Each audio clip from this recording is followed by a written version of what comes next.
ఓం నమో నారాయణాయ.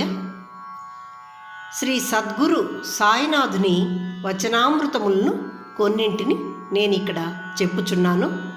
వీటిని మాస్టర్ పార్వతీ కుమార్ అనువారు ఆంగ్లంలో ప్రచురించారు. శ్రీ సమర్థ సద్గురు సాయినాథులు తమ అమృత వాక్యాలను మానవులు సన్మార్గాన నడవలనని, మోక్ష మార్గానికై యత్నించవలనని కొన్ని అమృత వాక్యములను తెలిపిరి. వాటి యందు సద్గురు సాయి ఈ విధంగా పలికిరి: ఓ బిడ్డ, నేను సముద్రం వంటివాడను, నీవు అలవు. సముద్రము గంభీరంగా నిగూఢంగా ఉంటుంది, కానీ అలలు ఎగిసిపడుతూ ఉంటాయి.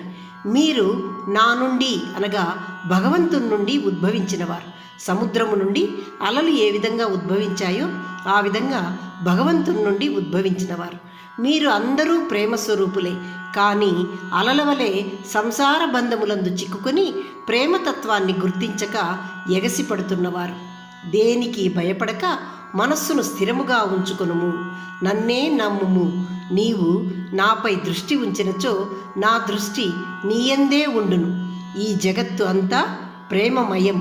మీరు వినే మరియు చూసే అన్నింటి యందు నన్నే గమనించండి. నా ఉనికిని గుర్తించిన మిమ్ములను భ్రమతో మీరు నాది అని భావిస్తున్న ఈ మాయామోహ ప్రపంచము నుండి నేను బయటపడివేస్తాను. మీ జీవితములో ఆటుపోట్లు మిమ్ములను యోగ సముద్రపు చైతన్యమైన నా వద్దకు నడిపిస్తాయి అని సాయి చెప్పారు. రెండవది, ఎవరైతే తన నామాన్ని ప్రేమ భావంతో ఉచ్చరిస్తూ సాయి వాత్సల్యం కోసం తపిస్తారో అతను సాయికి ప్రీతిపాత్రుడు. అటువంటి వాడిని సాయి అన్ని దిక్కుల నుండి కనిపెట్టుకొని రక్షిస్తారు అని సద్గురు సాయి తన ప్రేమ పలుకులను తెలిపారు. మూడవది, ఎవరైతే సద్గురు సాయి కృపకు పాత్రులవ్వాలని ఆరాటపడి ఆ భక్తి భావనలో ఆనందిస్తారో సాయి కూడా వారిని అంతే ఆనందంతో స్వీకరించి, మనం ఏ విధంగా అయితే నా గురువు అరుదైన శ్రేష్ఠుడు అని అనుకుంటామో అలాగే సాయి కూడా తన భక్తుడు ఎంతో అరుదైన సరైన భక్తుడు అని అనుకుంటారట. ఈ విధంగా సాయినాథుడే స్వయంగా పలికాడు. నాలుగవది, మన ఉచ్ఛ్వాస నిశ్వాసాలు సామం అనగా అవి సామవేదముగా చెప్పబడ్డాయి.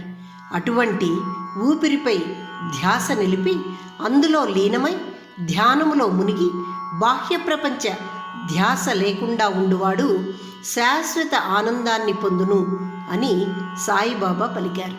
అనగా భగవంతుని శ్వాస నుండి అన్ని వేదాలు ఉద్భవించాయి అని బృహదారణ్యక ఉపనిషత్తు పేర్కొన్నది. శ్రీకృష్ణుడు స్వయముగా తాను వేదాలలో సామవేదాన్ని తాను అని సెలవిచ్చాడు. ఈ విధముగా ఊపిరిపై ధ్యాస నిలిపి ధ్యానించండి అని సద్గురు సాయి ఇక్కడ పలికారు. ఓం నమో నారాయణాయ.